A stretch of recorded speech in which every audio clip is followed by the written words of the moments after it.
Thank you so much. This next song was written for a woman who didn't record it, but I wrote it for her at her request or behest when I met her on the second Smithereens tour for Green Thoughts. And I had developed a crush on her from sitting in front of the television set for 8 hours a day watching a new format of television called MTV. And she was in a band called the Go-Go's, right? Remember MTV, the early days? All these interesting bands like Flock of Seagulls, the Vapors singing songs like Turning Japanese, early U2, all that great stuff. And so I developed a huge crush on Belinda Carlisle from the Go-Go's. So this next song was written for her, and we'll play it for you now. It appeared on the third Smithereens Capitol Records release, the album called Smithereens 11. Is that one there? How do you know this stuff? You have every album, don't you? Thank you. Anyway, this is called Blue Period. Now, the title Blue Period is usually in reference to a certain period in the life of a painter, and since we're in an art gallery, it's very appropriate. You know, Picasso's Blue Period, Matisse, and so forth. I thought that the term Blue Period was very appropriate in terms of that period of regret or heartbreak after the demise of a love relationship, a cherished relationship. So give the lyrics a listen. It's called Blue Period.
the songs, it's not meant to be a disrespect. I'm just trying to give you 200%. And I want to thank you because there are so many times when I do close my eyes for an entire song. I open them at the end of the song and half the audience has snuck out. So I want to thank you in advance for not doing that to me.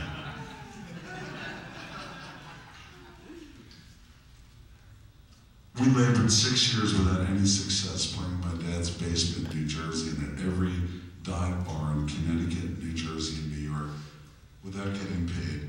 And we put out several independent records. Now my parents are Italian Americans off the boat from Italy who knew nothing but clean clothes, a roof over our heads, and food on the table. So when I decided to pursue a career in music, they literally wanted to kill me. They wanted me to stay with the family's garbage collecting business. And I did until I was 31 years old. I didn't quit my job on the garbage truck until the day before our first national tour when we already had 2 hit records. Opening for our rock and roll heroes, a band you might remember called the Ramones. Do you remember the Ramones at all? So, for years, you know, my father would say to me, when are you going to get off this rock and roll kick, son? Did you guys get that show called The Sopranos down here in Lubbock? Did you ever see it? Did it make it down here? Has anyone ever seen that show? Did you ever see Tony Soprano's mother? That's my mom. She's just like that. I'm in trouble. I've got a 17-year-old daughter who calls me dude. I live in a 125-year-old house. I'm a 55-year-old man living with my 80-year-old mother who's driving me crazy. Right? So anyway, they didn't care what I did for my career. We had a #1 national hit with a song called Blood and Roses, right? Blood and Roses, #1 from our first album, Especially for You. Followed into the national rock top 10 with another creepy horror movie title song called Behind the Wall of Sleep. Blood and Roses, Behind the Wall of Sleep. From the Smithereens.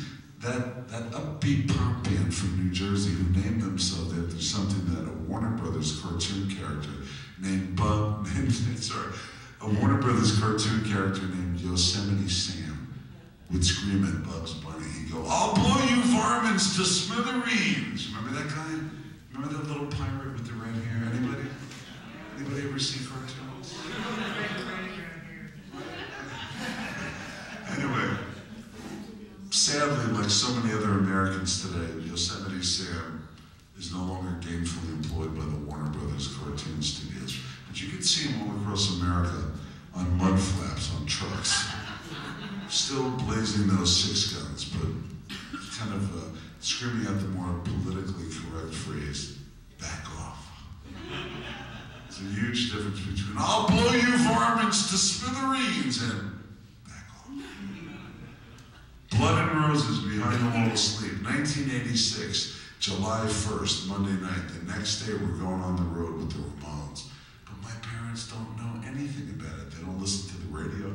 They don't watch TV. My Aunt Florence, my mom's sister, would call her and say, "How's Patrick doing?" That's how we talk in New Jersey. And she go, "I don't know, that damn kid, he's got that band, he's living in New York. I don't know, he's wasting his life. He's 31 years old, he's a bum." So anyway, if you can remember as far back as July of 1986, there were no cell phones. There was no GPS, there were no computers, there were no laptops, there was no email. Those were simpler days. Your boss couldn't call you on a Saturday night at midnight and say, "I've got work for you to do. I need it in by Monday morning at 6, right? Everything was very simple. I think the head of technology was the telephone answering machine, Dan, because you could screen phone calls from your drunk friends that wanted to borrow money from you at like 1 in the morning, you know? So no one made long distance calls. When I was 14 years old, I remember reaching for the telephone, Dan, to call my girlfriend, and my Italian father slapped the phone out of my hand before I could even grab it, and he said, "Get off the phone." We didn't make long distance calls. And nobody called after 6 o'clock at night, am I right? You ate dinner at 5 o'clock, that was sacred. Nobody called, right? Never. Only if the phone rang at 8 o'clock at night, what was it? So when the phone rang at 2 in the morning on Monday, July 1st, 1986, the day before we were due to go on tour with our hits Blood and Roses, Behind the Wall of Sleep, opening for our heroes, the Ramones, in my little apartment in New York City, the phone rings. And it's with much trepidation and fear and loathing that I pick it up. Hello? Patrick, it's Mommy. It's my mother, who's just like Tony Soprano's mother. Patty, are you, I'm 31 years old, right? Patty, are you awake? I said, yes, Mom. She goes, Aunt Florence called. Son, you're in the TV guide. You made it. You're famous.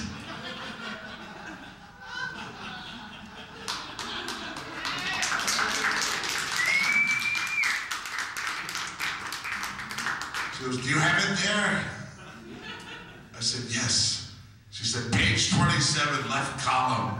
Aunt Florence had briefed her thoroughly, right? I begin to read from the New York edition of the TV Guide. 1 a.m., NBC television. 1 in the morning, the graveyard shift. Nobody's up. Used to go to bed, used to watch Johnny Carson at 11:30 and fall asleep in bed, right? 1 a.m., NBC television, New York, July 2nd, Tuesday, 1986. The David Brenner Show. You remember David Brenner, the comedian? He had a show on for like 15 minutes that summer, you know? And so I began to read to my mother, The David Brenner Show. David's guests tonight include the actress Jane Seymour. And making their national television debut from New Jersey, power popsters, the Smithereens, performing their hits, Bread and Roses. And behind the wall, asleep.